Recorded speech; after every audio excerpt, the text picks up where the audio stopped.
Plus one result എന്തായെന്ന് all subject ഞാൻ പാസ്സായിട്ടുണ്ട്. എല്ലാവരും കാത്തിരുന്ന പ്ലസ് വൺ റിസൾട്ട് കയറി വാടാ മക്കളെ. ഒരു പൂജ മാൾ എന്ന് പറയുന്ന ഒരു സോഷ്യൽ മീഡിയ പ്ലാറ്റ്ഫോം ഉണ്ട്. അതിനകത്ത് വന്ന ഒരു വീഡിയോ ആണിത്. സംഭവം എന്താണെന്ന് വെച്ചാൽ ഈ അടുത്ത സമയത്തൊക്കെ ഒരു പെൺകുട്ടി കല്യാണം കഴിക്കുന്നു. വലിയ പ്രായമൊന്നുമില്ലാത്തൊരു പ്ലസ് വണ്ണിനൊക്കെ പഠിക്കുന്ന ഒരു പെൺകുട്ടിക്ക് എനിക്ക് 18 വയസ്സ് കാണും, അല്ലെങ്കിൽ കല്യാണം കഴിക്കാൻ പറ്റത്തില്ല. അപ്പോൾ അത് വൈറലാവുന്നു. അങ്ങനെ ഇന്റർവ്യൂ ഓൺലൈൻ ചാനലുകാർ ഇവരൊക്കെ ഇന്റർവ്യൂ വിളിക്കുന്നു. നേരത്തെ ആണെങ്കിൽ ഈ ഇന്റർവ്യൂ എന്നൊക്കെ വിളിക്കാൻ നേരത്തെ അത്യാവശ്യം എന്തെങ്കിലും അച്ചീവ്മെൻ്റ് ഒക്കെ നടത്തിയിട്ട് വരുന്ന ആൾക്കാർ, എന്തെങ്കിലും പ്രത്യേക ജീവിതത്തിൽ ഒരു സക്സസ് ആയി വരുന്ന ആൾക്കാരൊക്കെ ആയിരുന്നു ഇവർ ഇന്റർവ്യൂ വിളിക്കുന്നത്. ഇപ്പോൾ ഒളിച്ചോടി പോയി കല്യാണം കഴിക്കുന്നവരെ ഇന്റർവ്യൂ വിളിക്കും. ഒരു യൂട്യൂബ് ചാനൽ കൊടുക്കും, ഡെയിലി വ്ലോഗ്സ് ചെയ്യും. അങ്ങനെ ഞാൻ നോക്കാൻ നേരത്തെ ഒരു പെൺകുട്ടി ഞാൻ അന്നേ ശ്രദ്ധിച്ചിട്ടുണ്ടായിരുന്നു. ഒരു ഒളിച്ചോടി പോയി കല്യാണം കഴിച്ചാണ്. കല്യാണം കഴിച്ചിട്ട് അവർ വീഡിയോ ഒക്കെ ചെയ്യുന്നുണ്ട്. അതിൻ്റെ ആ പെൺകുട്ടിയുടെ പ്ലസ് വണ്ണിൻ്റെ റിസൾട്ട് വന്നു, ഇനി പ്ലസ് ടുവിന് പഠിക്കാൻ പോകുന്നു എന്നൊക്കെ പറയുന്നു. അപ്പോൾ അവർ സ്വസ്ഥമായിട്ട് ചെയ്യിക്കട്ടെ, ഞാൻ അവരുടെ വിഷയം മാറ്റി വെക്കാം. പക്ഷേ ഇതുപോലുള്ള കോണ്ടന്റ് വരാൻ നേരത്തും ഇതിൻ്റെ കമൻറ്റ് ബോക്സ് നോക്കാൻ നേരത്തും ഈ 2K പിള്ളേരൊക്കെ വന്നിട്ട് അമിതമായ രീതിയിൽ ഒരു പ്രോത്സാഹനം കൊടുക്കാൻ തുടങ്ങിയിട്ടുണ്ട്. ഇത് ഭയങ്കര അപകടമാണ് കേട്ടോ. സത്യസന്ധമായി പറഞ്ഞാൽ ഭയങ്കര അപകടമാണ്. 10-18 വയസ്സ്, അത് പ്ലസ് 2 പഠിക്കുന്ന സമയത്തൊക്കെ നൈസായിട്ട് ഒളിച്ചോടി പോവുക. പിന്നുള്ള ലൈഫുണ്ടല്ലോ, ഈ ലൈഫിനെ പറ്റി ഒരു ബോധ്യമില്ലാതെ ചില ആൾക്കാർ ഇപ്പം ചാടി പോകുന്നുണ്ട്. അതിനകത്തൊരു കമൻറ്റ് ഞാൻ വായിച്ചെങ്ങനെയാണ്: ഞാൻ പൂജയെ പോലെ തന്നെ പ്ലസ് 1 കഴിഞ്ഞ് പ്ലസ് 2 പഠിച്ചുകൊണ്ടിരിക്കുക. എനിക്കിപ്പോൾ ഏജ് 16. SSLC ഫുൾ A+ ഉണ്ടായിരുന്നു. പ്ലസ് 1-ന് 5A+, അതുപോലെ A ഗ്രേഡൊക്കെ ഉണ്ടായിരുന്നു. സബ്ജക്റ്റ് ഇമ്പ്രൂവ് ചെയ്ത് A+ ആക്കിയിട്ടുണ്ട്. പ്ലസ് 2 നല്ലോണം പഠിച്ച് ഫുൾ A+ മേടിക്കാൻ നോക്കുക. എനിക്കൊരാളെ ഇഷ്ടമാണ്. പ്ലസ് 2 ഫിനിഷ് ആയിട്ട് തുറന്ന് പറയാനിരിക്കുക. അതൊക്കെ പിന്നെ കുഴപ്പമില്ലെന്ന് തോന്നുന്നു, തുറന്ന് പറയാനിരിക്കുന്നതേ ഉള്ളൂ, അല്ല ഒളിച്ചോടുമെന്നല്ലോ പറഞ്ഞത്. ഇതിനകത്ത് നല്ലൊരു കമൻറ്റ് ഇതിനകത്ത് വന്നിട്ടുണ്ട്. ഇതിൻ്റെ കമൻറ്റ് ബോക്സ്: പെൺകുട്ടികൾക്ക് മെച്യൂരിറ്റി വരുന്നതിന് മുമ്പ് വളച്ചെടുത്താൽ പെട്ടെന്ന് ലോട്ടറി അടിച്ച പോലെ പെണ്ണ് കിട്ടും എന്ന് മനസ്സിലായി. ഈ കുട്ടിക്ക് കുറച്ചുകൂടി വിദ്യാഭ്യാസം ആയതിനു ശേഷം ഒന്ന് പ്രപ്പോസ് ചെയ്ത് നോക്കും. അവളുടെ സ്വപ്നങ്ങൾ, സങ്കല്പങ്ങൾ എല്ലാം ഡിഫറൻ്റ് ആയിരിക്കും. സത്യം പറഞ്ഞു കഴിഞ്ഞാൽ അത് കൃത്യമായ രീതിയിലേക്ക് അറിയാം. അത് ആൺകുട്ടിയായാലും പെൺകുട്ടിയായാലും. നമ്മൾ ഈ പറയുന്ന 10, പ്ലസ് 1, പ്ലസ് 2 എന്നൊക്കെ പറയാൻ നേരത്ത് അടിക്കടി ഇടിക്കിടി എന്നൊക്കെ പറഞ്ഞ് നടക്കുന്ന ഒരു സമയമുണ്ട്. നിങ്ങൾക്ക് എല്ലാവർക്കും കടന്നു വന്നൊരു സമയമായിരിക്കും. നമ്മളന്ന് വലിയ എന്തോ ആണെന്നുള്ളൊരു ഭാവമൊക്കെ വരും. നമ്മളെടുക്കുന്ന തീരുമാനങ്ങൾ ഗംഭീരമാണെന്നൊരു ഭാവമൊക്കെ ഒരു വെറുതെയാണ്. ഒരു സമയം കഴിയാൻ നേരം നമ്മൾ തിരിഞ്ഞു നോക്കാൻ നേരം നമ്മൾ പല തീരുമാനങ്ങളും എടുത്തിരിക്കുന്ന അയ്യേ എന്ന് തോന്നിപ്പോകുന്ന ഒരു അവസ്ഥയുണ്ടാകും. കാരണം നമ്മുടെ അന്നത്തെ ലൈഫ് നമ്മൾ കണ്ടിട്ടില്ല, അല്ലെന്നുണ്ടെങ്കിൽ പുറത്തേക്ക് യാത്ര ചെയ്യുന്നില്ല, അല്ലെങ്കിൽ പുറത്തുള്ള കാര്യങ്ങൾ അറിയുന്നില്ല, റിയൽ ലൈഫിൽ എന്തൊക്കെയാണ് നടക്കുന്നതും ഈ നമ്മളൊരു തൊഴിൽരഹിതനായിട്ട് നിൽക്കുമ്പോൾ ഭീകരമായ അവസ്ഥയാണ് എന്നൊന്നും മനസ്സിലാക്കാത്ത ഒരു കാലത്ത് നമുക്കങ്ങനെ പലതും തോന്നും. കൃത്യമായി പറഞ്ഞു കഴിഞ്ഞാൽ നിങ്ങൾ ഈ പ്ലസ് 1 സമയത്ത് അല്ലെങ്കിൽ പ്ലസ് 2 ഒക്കെ കഴിയുമ്പോൾ ഇങ്ങനെ ഒളിച്ചോടുന്നതിന് പകരം ഒന്ന് സമയം എടുത്തിട്ട് ഡിഗ്രി ഒന്ന് കംപ്ലീറ്റ് ചെയ്യാനും കുറച്ച് നാൾ തൊഴിൽരഹിതനായിട്ട് തെക്കുവടക്ക് നടക്കാനും കൂടെ ശ്രമിക്കണം. അപ്പോൾ എന്ത് പറ്റുമെന്ന് വെച്ചാൽ ലൈഫ് എന്താണെന്ന് മനസ്സിലാവും. കൃത്യ രീതിയിൽ പറയാം, ലൈഫ് എന്താണെന്ന് മനസ്സിലാവും. 10-28 വയസ്സ് വരെയെങ്കിലും നിങ്ങളൊന്ന് കഷ്ടപ്പെട്ട് ബുദ്ധിമുട്ടി മുമ്പോട്ട് പോകുന്നിരുന്നത് നിങ്ങളുടെ എയിം മാറും, നിങ്ങളുടെ സ്വപ്നങ്ങൾ മാറും, നിങ്ങളുടെ സ്വഭാവത്തിൽ വലിയ മാറ്റം ഉണ്ടാവും, നിങ്ങൾ എടുക്കുന്ന തീരുമാനങ്ങളിൽ വലിയ മാറ്റം ഉണ്ടാവും. ലൈഫിൽ എന്തെങ്കിലും ആവണമെന്നൊരു ആഗ്രഹം വരുന്നതൊക്കെ ഈ ഒരു സമയത്തൊക്കെ ആയിരിക്കും. ചില ആൾക്കാരൊക്കെ വളരെ പെട്ടെന്ന് ജോലി കിട്ടിപ്പോകുന്ന ആൾക്കാരുണ്ട്. അപ്പോൾ 21 വയസ്സിൽ 22-ലൊക്കെ ജോലി കിട്ടിപ്പോകുന്നവരുണ്ട്. അപ്പോൾ വലിയ ബുദ്ധിമുട്ടൊന്നും അനുഭവിക്കാതെ പോകുന്നത് നിങ്ങൾ ശ്രദ്ധിച്ചാൽ മനസ്സിലാവും. അങ്ങനെ പോകുന്നവർ ഒരു ലൈഫിൻ്റെ ഒരു സമയം കഴിയുന്നിടത്ത് പെട്ടെന്ന് അവർക്ക് ഒരു ബുദ്ധിമുട്ടിലേക്ക് വന്നു കഴിഞ്ഞാൽ പിന്നെ ഇവർക്ക് പിടിച്ചാൽ കിട്ടാൻ പറ്റാത്ത രീതിയിൽ ഇവർ തളർന്നു പോകുന്ന ഞാൻ ശ്രദ്ധിച്ചിട്ടുണ്ട്. ഒരു ഡിഗ്രി കഴിഞ്ഞിട്ട് വളരെ പെട്ടെന്നൊക്കെ ജോലി കിട്ടി പോകുന്ന ആൾക്കാരുണ്ട്. അവരൊരു 10, 35, 36 വയസ്സിലേക്കൊക്കെ വരാൻ ഞാൻ നേരിട്ട് കണ്ടിട്ടുള്ള ആൾക്കാരുണ്ട്. പലരെയും ഞാൻ ശ്രദ്ധിച്ചിട്ടുണ്ട്. ഇവർ കാശിന് കാശ്, സാലറിക്ക് സാലറിയും ഒരു ബുദ്ധിമുട്ടില്ലാതെ പോയിക്കൊണ്ടിരിക്കുന്ന ആൾക്കാരായിരിക്കും. അപ്പോഴായിരിക്കും ലൈഫിൽ എന്തെങ്കിലും ഒരു ബുദ്ധിമുട്ട് വരും. ചിലപ്പോൾ അവരുടെ ജോലിയായിരിക്കും നഷ്ടപ്പെട്ടു പോകുന്നത്. അപ്പോൾ ഗൾഫിലൊക്കെ പോയിട്ട് ജോലി ചെയ്യുന്ന ആൾക്കാരായിരിക്കും.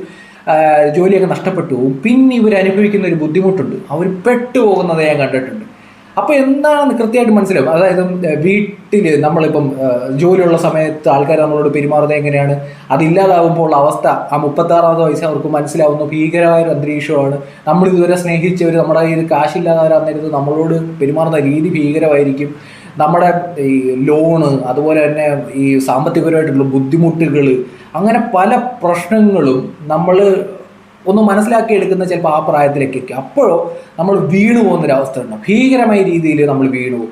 അതേസമയം നിങ്ങൾ ശ്രദ്ധിച്ചാൽ മനസ്സിലാവും, ഈ പെട്ടെന്നൊന്നും ജോലി കിട്ടാത്ത കുറേ ആൾക്കാർ നമ്മുടെ നാട്ടിലുണ്ട്. അവർ പഠിച്ച് വിദ്യാഭ്യാസമൊക്കെ കഴിഞ്ഞിട്ട് അവർ കുറേ ബുദ്ധിമുട്ട് ജോലിക്ക് വേണ്ടി കഷ്ടപ്പെട്ട് ബുദ്ധിമുട്ടി ഒരു 10 രൂപയുടെ വില എന്താണെന്ന് അറിഞ്ഞ് ഈ 10 രൂപയ്ക്ക് വലിയ വാല്യൂ ലൈഫിലുണ്ടെന്ന് മനസ്സിലാക്കുന്ന ആൾക്കാരുണ്ട്. ഈ ജോലിയൊക്കെ കിട്ടി, അതിൻ്റെ ഒരു എക്സ്പീരിയൻസ് കിട്ടി, പതിയെ നമ്മൾ ഈ കട്ട കെട്ടി വെക്കുന്ന പോലെ പതിയെ ബിൽഡ് ചെയ്ത് വരുന്ന ഒരു കരിയറുണ്ട്. അത് ഭയങ്കരമാണ്.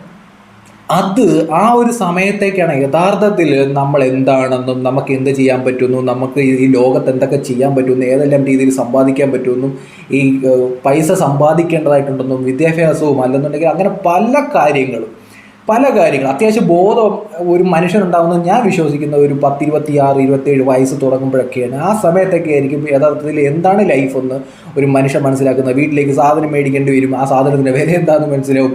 അല്ലെന്നുണ്ടെങ്കിൽ നമുക്കൊരു വീട് വെക്കണം എന്നുള്ള മോഹം വരും. ആ വീടിന് പിന്നാലെ ഓടാൻ നേരത്ത് എന്തൊക്കെയാണ് ഒരു വീട് വെക്കുമ്പോഴുള്ള ബുദ്ധിമുട്ടെന്ന് മനസ്സിലാവും. ഒരു ജോലി എന്താണ്, ആ ജോലിയുടെ സാലറി എന്താണ്, ആ സാലറി കൊണ്ട് എന്തെല്ലാം ചെയ്തു തീർക്കേണ്ടി വരുമെന്ന് മനസ്സിലാക്കും. അല്ലെന്നുണ്ടെങ്കിൽ ഒരു നമ്മളൊരു ഫംഗ്ഷന് പോകാൻ നേരത്ത് നമ്മുടെ സാലറി അല്ലെന്നുണ്ടെങ്കിൽ നമ്മൾ ആരാണെന്ന് ആ ഫംഗ്ഷന് പോകുമ്പോഴായിരിക്കും മനസ്സിലാവുന്നത്. അപ്പോൾ പലതരത്തിൽ ഡ്രസ്സിൻ്റെ കാര്യത്തിൽ പല തരത്തിൽ നമ്മൾ പ്രശ്നത്തിൽ ബുദ്ധിമുട്ട് അനുഭവിച്ചിങ്ങനെ വരുന്നൊരു സമയമുണ്ട്. സത്യത്തിൽ ഇവർ ചാടി കല്യാണമൊക്കെ കഴിച്ചിട്ട് ഒരു ടൈം കഴിയാൻ നേരത്ത് പെട്ടു. അന്നേരം നമ്മൾ ചിന്തിക്കും വേണ്ടായിരുന്നു എന്ന് ചിന്തിക്കുന്നൊരവസ്ഥ. ഞാൻ ഇത് 2K പിള്ളേരുടെ മെയിനായിട്ട് വന്നത്. ഇപ്പം 90s പറഞ്ഞിട്ട് കാര്യമില്ല, അവർ ഏകദേശം ലൈഫ് ഒരു വേറെ ഘട്ടത്തിലേക്ക് എത്തിയിട്ടുണ്ട്. ഈ 2K പിള്ളേർ ഇതുപോലെ കുറേ ആൾക്കാർ ഇപ്പോൾ ചാടിപ്പോയി കല്യാണം കഴിക്കുന്നുണ്ട്. കുറച്ച് നാളൊക്കെ അവിടെ ഇവിടെയൊക്കെ ഹാപ്പി ആയിട്ട്. ഇപ്പോൾ എനിക്ക് മനസ്സിലായിട്ടുള്ള കാര്യമാണ് എന്തറിയാം, നമുക്ക് ഈ 10-18 വയസ്സുള്ള പെൺകുട്ടികളുടെ കാര്യം ഞാൻ പറയാം. നിങ്ങൾ ശ്രദ്ധിച്ചാൽ നിങ്ങളുടെ കാഴ്ചപ്പാട് ഭയങ്കര വ്യത്യാസമായിരിക്കും. ഈ റോഡിൽ കൂടെ ഈ ബൈക്ക് എടുത്ത് ഷോ കാണിക്കുന്ന കുറേ പയ്യന്മാരുണ്ട്. നിങ്ങൾ ഈ സ്കൂളുകൾ കേന്ദ്രീകരിച്ചൊക്കെ നോക്കിയാൽ മതി. ഇവർ ചുമ്മാ ഒരു ബൈക്കും കൊണ്ടൊന്നും ഷോ കാണിക്കുക. അന്നൊക്കെ ഇവർക്ക് ഭയങ്കര ഹീറോ ആയിരിക്കും. പെമ്പിള്ളേർക്ക് ഇവരൊക്കെ ഭയങ്കര സംഭവമാണ്. നിങ്ങളുടെ 26 വയസ്സ് കഴിയുമ്പോൾ നോക്കുക, ഇവർ പട്ടി ഷോ കാണിക്കുന്നതായിട്ട് നിങ്ങൾക്ക് ഫീൽ ചെയ്യും. അതാണ് ആദ്യത്തെ വ്യത്യാസം. 26 വയസ്സുള്ള അല്ലെങ്കിൽ 27 വയസ്സിലേക്കൊക്കെ എത്തി നിൽക്കുന്ന പെൺകുട്ടികൾ ഈ റോഡിൽ കിടന്ന് ഇതുപോലെ ഷോ കാണിക്കുന്ന ആൺകുട്ടികളെ കാണാൻ നേരത്ത് ഇവൻ എന്ത് പട്ടി ഷോ ആണ് കാണിക്കുന്നതെന്ന് ഉള്ളിൽ എല്ലാവർക്കും തോന്നും. അത് പക്ഷേ ഒരു 18 വയസ്സുള്ള പെൺകുട്ടിക്ക് തോന്നുന്നില്ല. അതുപോലെ തന്നെ ഈ ബസ്സിൽ പോകാൻ നേരത്തെ പലരോടും ഈ ബസ് ഓടിക്കുന്ന അല്ലെന്നുണ്ടെങ്കിൽ ക്ലീനർ, കണ്ടക്ടർ, അങ്ങനെ പല ആൾക്കാരോടും ഒരു പ്രേമമൊക്കെ തോന്നുന്ന ഒരു കാലഘട്ടമൊക്കെ ആയിരിക്കും. പക്ഷെ അത് കുറച്ചുകൂടെ കഴിയുമ്പോഴത്തേന് വലിയ മാറ്റം വരും എന്ന് മനസ്സിലാകണം. നിങ്ങൾ ഈ മുമ്പിൽ കാണുന്ന പല കാര്യങ്ങളും ടെമ്പററി മാത്രമാണ്. ലൈഫിൻ്റെ ഒരു ഘട്ടത്തിലേക്ക് വരാൻ നേരത്ത്, കോളേജിലേക്ക് പോകാൻ നേരത്ത്, പഠിക്കാൻ നേരത്ത്, ഒരു PSC കോച്ചിങ്ങിന് പോകാൻ നേരത്ത്, ജോലി അന്വേഷിച്ച് നടക്കാൻ നേരത്ത്, 10 രൂപയുടെ ബുദ്ധിമുട്ട് വരാൻ നേരത്തൊക്കെ ലൈഫിൽ വലിയ വ്യത്യാസം വരുമെന്ന് ദയവേദം മനസ്സിലാക്കുക. ചുമ്മാതെ ഇന്ന് കാണുന്ന ഈ ഒരു ഇൻ്റർവ്യൂവിനകത്ത് ഒരു പെൺകുട്ടി പറയുന്നുണ്ട്, എന്താണ് ഈ പയ്യനെ ഇഷ്ടപ്പെട്ടെന്ന് ചോദിക്കാൻ നേരത്ത് അവൻ്റെ പൊക്കമാണെന്നൊക്കെ പറയുന്നൊരവസ്ഥ. അപ്പോൾ പൊക്കമാണ്, അവൻ്റെ ചിരിയാണ്, കളിയാണെന്നൊക്കെയാണ് പറയുന്നത്. ആ പയ്യന് ജോലി എന്താണ്, അവന് സമ്പാദിക്കാനുള്ള ശേഷിയുണ്ടോ, അവന് കുട്ടിക്കളിയാണോ, അവന് വിദ്യാഭ്യാസം ഉണ്ടോ, ഇതൊന്നും ഇവിടെ ആരും ചിന്തിക്കുന്നില്ല, തിരക്കുന്നില്ല. 2K പിള്ളേർ ഇതിൻ്റെയൊക്കെ കമൻറ്റ് ബോക്സിൽ കിടന്നിട്ട് നല്ല രീതിയിൽ പ്രോത്സാഹനം കൊടുക്കുന്നുണ്ട്. ഈ പ്രോത്സാഹനമൊക്കെ നല്ലതാണ്. 10-21 വയസ്സ് കഴിയുമ്പം കഷ്ടപ്പെടും, ബുദ്ധിമുട്ട് അല്ലെന്നുണ്ടെങ്കിൽ കൂടെ പഠിച്ച പിള്ളേരൊക്കെ നാളെ നല്ല പ്രൊഫഷണൽ ആൾക്കാരുമായിട്ടൊക്കെ കല്യാണം കഴിച്ച് സന്തോഷമായിട്ട് ജീവിക്കാൻ നേരത്ത് സത്യം പറഞ്ഞു കഴിഞ്ഞാൽ ഇന്നത്തെ ചോയ്സ് ശരിയാണോ എന്നൊരു ചോദ്യം ചിലപ്പോൾ മൈൻഡിൽ വരും. വേണ്ടായിരുന്നു എന്ന് തോന്നും. കാരണം നിങ്ങൾ പഠിച്ചു കഴിയാൻ നേരത്ത് നിങ്ങൾക്ക് കൃത്യമായ രീതിയിൽ ഒരു ജോലി ചെയ്യാനുള്ള ഒരു സർട്ടിഫിക്കറ്റ് കിട്ടും, നിങ്ങൾക്ക് ഒരു ജോലി ചെയ്യാൻ പോകാനുള്ള ഒരു എക്സ്പീരിയൻസ് കിട്ടും. ആ എക്സ്പീരിയൻസിൽ നിങ്ങൾക്ക് വരുമാനം ഉണ്ടാക്കാൻ പറ്റും. അതിനുശേഷം ഒരു കല്യാണത്തിലേക്ക് വരാൻ നേരത്ത് നിങ്ങൾക്ക് നല്ലൊരു കല്യാണം, ഒരു പാർട്ട്ണറിനെ കിട്ടും. അങ്ങനെ ലൈഫ് കുറച്ചുകൂടെ അപ്ഡേറ്റ് ആയി പോയിക്കൊണ്ടിരിക്കും. അതല്ലാതെ മറ്റേ എല്ലാ സിനിമയിൽ പറയുന്ന പോലെ എല്ലോളം തിരി പൊന്നെന്തിനാന്നുള്ള രീതിയിൽ പാട്ടും പാടി ഇരിക്കാനേ പറ്റത്തുള്ളൂ കേട്ടോ. ഈ പട്ടി ഷോ കാണിക്കുന്ന ആൺപിള്ളേരും പെൺപിള്ളേരുടെയൊക്കെ പിന്നാലെ ഈ 10-18 വയസ്സിലൊക്കെ പോകുന്നത് സ്വാഭാവികമാണ്. ബോധം വെച്ച് വരുന്ന പ്രായമുള്ളൂ. പക്ഷെ 10-26 വയസ്സാകുമ്പോൾ അത്യാവശ്യം ബോധം, ഞാൻ ഈ കണ്ടുകൊണ്ടിരിക്കുന്നവർക്ക് കൃത്യമായി മനസ്സിലാവും. 10-26 വയസ്സിന് ശേഷമൊക്കെ ഇരിക്കുന്ന ആൾക്കാർക്ക് ഞാൻ ഈ പറയുന്നത് എന്താണെന്ന് മനസ്സിലാവും. ഒരു ജോലിയുടെ വില എന്താണെന്നും, അക്കൗണ്ടിൽ ക്യാഷ് വരുമ്പോൾ അതിൻ്റെ ചിലവ് എന്താണെന്നും, ഒരു വീട് വെക്കുകയാണെന്നുണ്ടെങ്കിൽ അതിൻ്റെ ചിലവ് എന്താണെന്നും, അല്ലെങ്കിൽ ഹോസ്പിറ്റല്, അല്ലെങ്കിൽ എന്തിനും നമ്മുടെ ഒരു നാട്ടിലൊന്ന് ഓടിച്ച് പോകണമെന്നുണ്ടെങ്കിൽ പലതരത്തിലുള്ള ഫംഗ്ഷൻ വരും, പലതരത്തിലുള്ള പേയ്മെൻറ്റ് നമുക്ക് പലയിടത്തും കൊടുക്കേണ്ടി വരും. അങ്ങനെ പല പ്രശ്നങ്ങൾ വരും. ഒരു വണ്ടി എടുക്കുന്ന EMI അതെല്ലാം കൂടെ വരാൻ നേരം നമ്മൾ ഇന്ന് കാണുന്ന ഈ എല്ലോളം തരി പൊന്നെന്തിര അല്ലെങ്കിൽ ചെറുക്കൻ്റെ നീളോ അവൻ്റെ ബൈക്ക് കൊണ്ടുള്ള അഭ്യാസമോ ഒന്നും കാണൂല്ല. എൻ്റെ പൊന്നു മക്കളെ, ജീവിതം എന്ന് പറയാൻ നേരത്ത് അത്യാവശ്യം പ്രശ്നമാണ്. നോക്കിയും കണ്ടും ചെയ്തില്ലെന്നുണ്ടെങ്കിൽ അവസാനം അതായിട്ട് പേജ് കാണുന്നു.